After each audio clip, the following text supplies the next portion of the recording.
En el invierno de 1933, casi 15 millones de estadounidenses se acostaban con hambre cada noche. 15 millones. La cifra no era una estadística abstracta, era el rostro de una nación entera. Derrumbada sobre sí misma, las fábricas estaban cerradas con cadenas oxidadas. Los bancos habían quebrado de la noche a la mañana, y en miles de cocinas vacías, las madres inventaban comida con casi nada.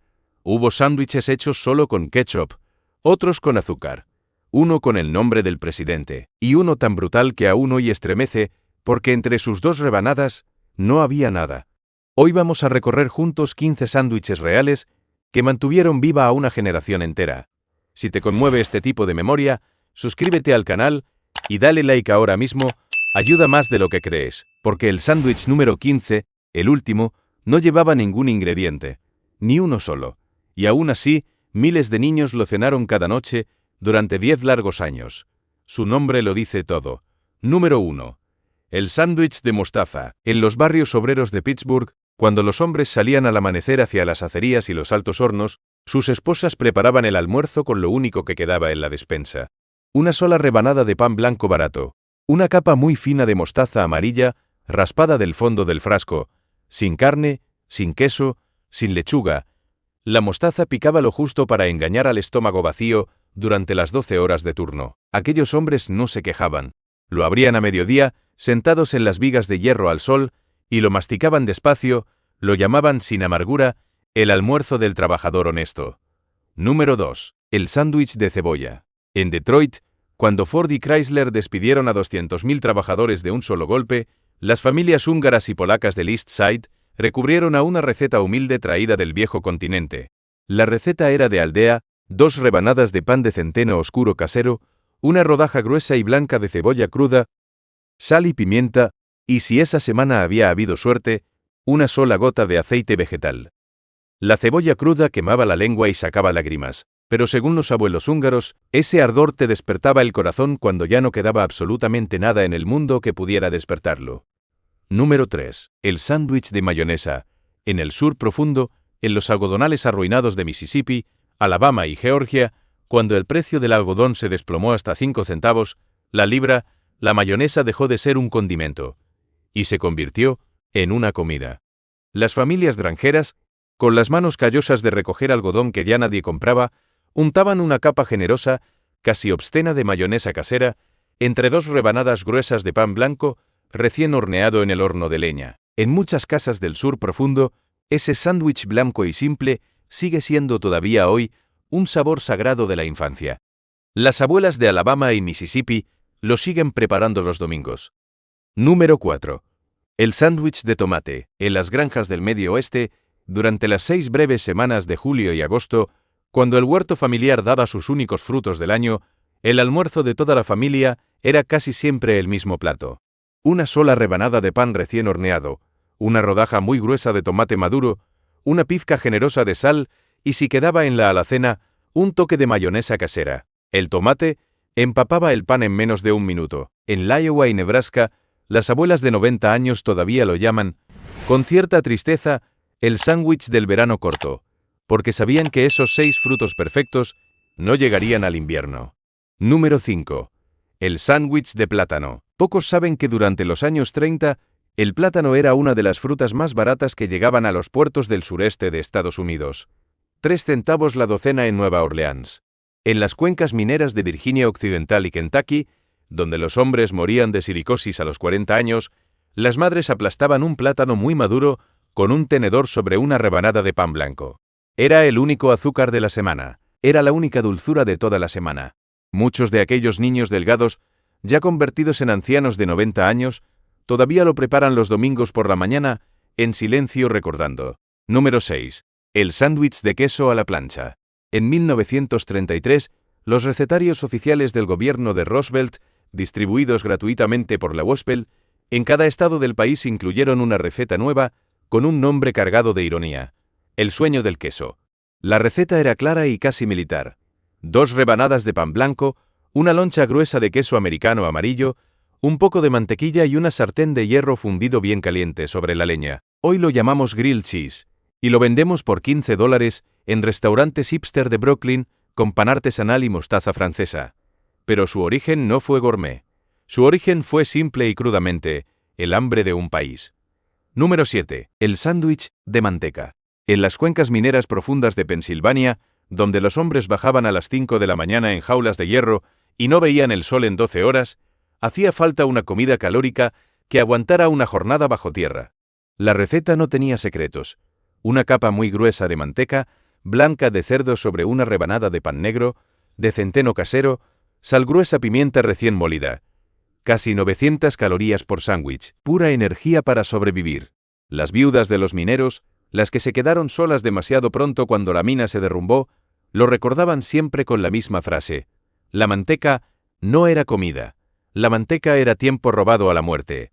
Número 8. El sándwich de ketchup. Cuando ya no quedaba mostaza, ni mayonesa, ni manteca, ni queso, ni siquiera azúcar, todavía quedaba una sola cosa en muchas despensas vacías de los inquilinatos de Chicago: una botella de ketchup de la marca Heinz.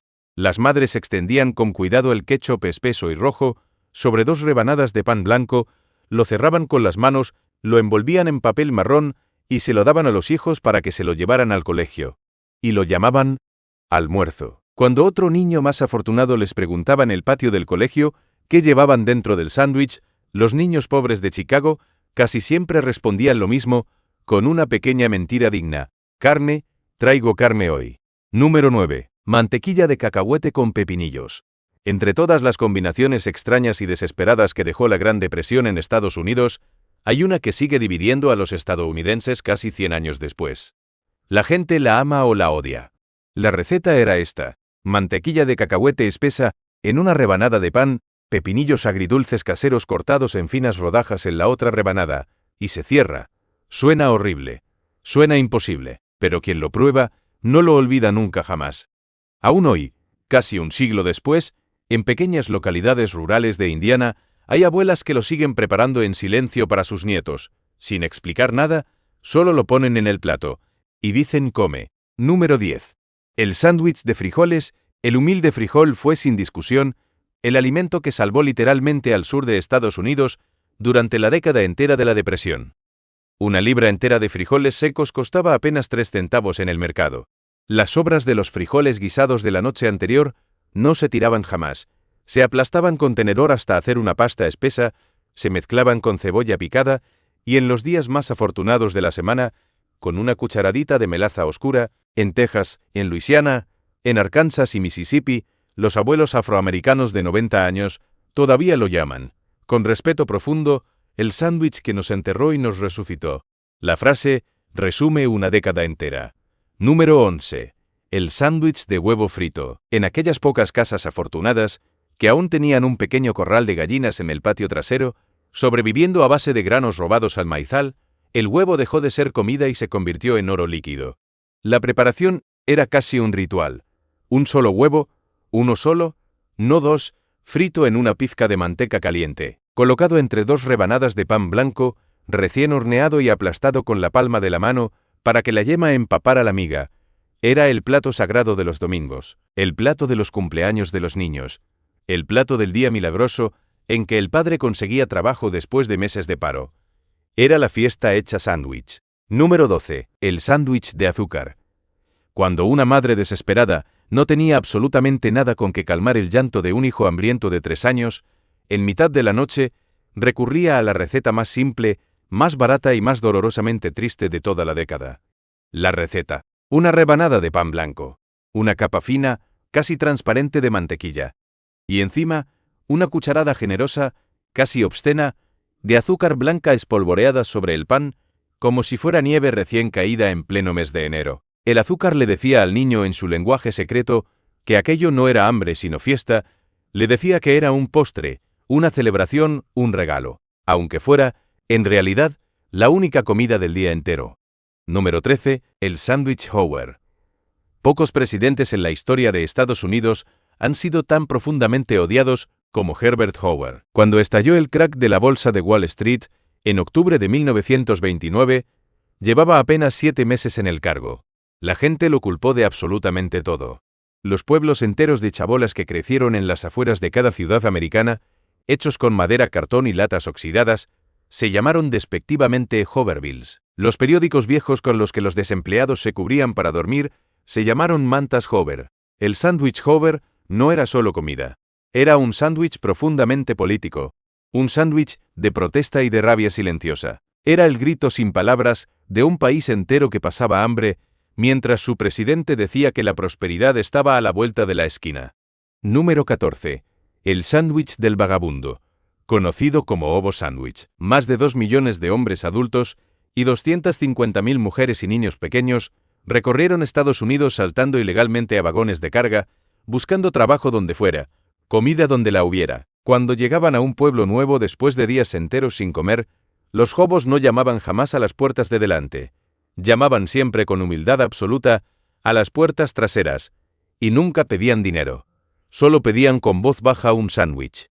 Los hobos americanos desarrollaron a lo largo de la década un código secreto de símbolos hechos con tiza blanca, dibujados en porches, postes y vallas. Aún hoy, casi un siglo después, en algunos viejos porches del Medio Oeste, todavía se ven esas marcas borrosas, casi invisibles. Número 15. Y llegamos al final. El sándwich de los deseos. El sándwich que Estados Unidos ha intentado olvidar más que ningún otro de toda esta lista. El sándwich que aún hoy, casi un siglo después, hace que los pocos ancianos que lo recuerdan bajen la voz al mencionarlo. La receta era esta, y solo esta: 2 rebanadas de pan blanco, y nada, absolutamente nada más, ni mantequilla, ni mayonesa, ni azúcar. Se cerraba con las 2 manos, y se llevaba lentamente a la boca de los niños hambrientos. Mientras los niños masticaban el pan vacío en su boca seca, cerraban los ojos fuerte y deseaban con toda su alma que dentro hubiera algo. Una loncha de jamón. Un trozo de queso amarillo. Por eso se llamaba así. Porque entre las 2 rebanadas no había comida, solo había deseo. Estos 15 sándwiches no son solo recetas viejas, son cicatrices de un país que aprendió, a la fuerza, a alimentarse con casi nada durante 10 años largos. De los 15 sándwiches que has visto, ¿cuál te ha conmovido más? ¿Cuál te recuerda a tu abuela o a tu madre? ¿Cuál te atreverías a probar mañana mismo? Cuéntanoslo en los comentarios. Y gracias por estar aquí.